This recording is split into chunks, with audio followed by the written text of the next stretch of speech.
Well, hey folks, it's your old pal King Waspinator. Welcome back to Total Party Skills. As you can see before you, I got a few new books out to let y'all know that they're available for purchase on both Amazon if you want print copies in either paperback or hardcover, or you can get them as PDFs for about $5 cheaper than the paperback cost on DriveThruRPG.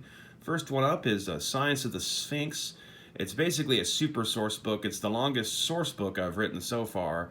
It describes the full backstory of the Sphinx within the larger timeline of the Total Party Skills game universe, and touches on how to use them in the various settings they touch upon, which means as a source book it's useful for the vast majority of the games I've put out. That includes Expedition to Ancient Egypt, Pax Luporum, Cowgirls vs. Zombies, Dracula's Carpathian Christmas, Ghosts of the Shadow Zone, Amazon Time Barbarians, and last but not least, Rocket Cadets in the 11th Dimension.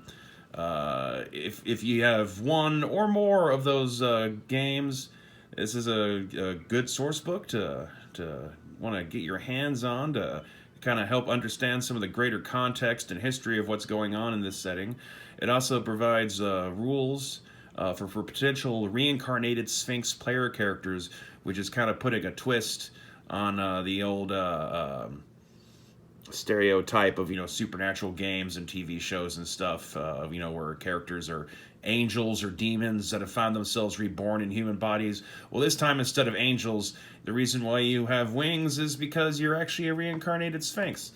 And that can be dropped into quite a few of the various games I have out there, at the Game Master's discretion, of course.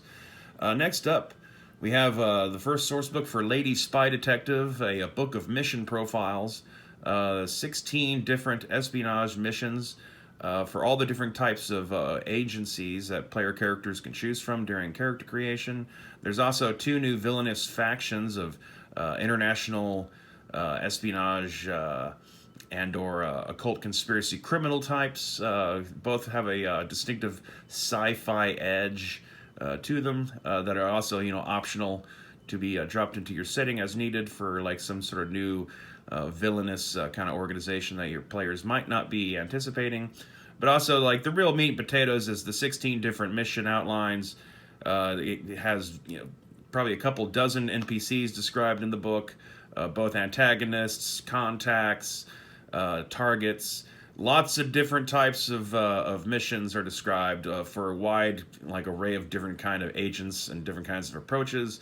Some of them are kind of, like cheesy nods at James Bond kind of genre stuff, and other ones are surprisingly dark and grim and a serious take on the whole conundrum of being a lady spy detective back in the Cold War years of 1955.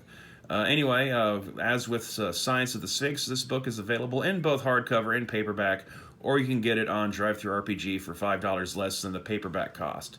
And so that's it. Be sure to check these out. I will leave links in the description box below as soon as I can. Please be patient. Please. And check them out if you feel like it. Both of them will require the use of other books in order to be able to make full use of. These are not system agnostic products by any imagination. These are, for people who have Lady Spy Detective, or if you're going with the Sphinx books. Like I said, any number of my games, the Sphinx books is rather appropriate for in terms of source material, and especially if you have more than one of my games and they're amongst these listed, it helps kind of illustrate exactly what the connecting tissue is between all these things. So, also, just as an interesting read on like an ancient alien's take on what the Sphinx were and all that kind of stuff, all my books, I try to give them some sort of, value just as the entertainment of reading them kind of a thing. So this one's definitely in that category. It's quite possibly amongst the strangest stuff I've ever written. So be sure to check it out. And as always, stay waspinated.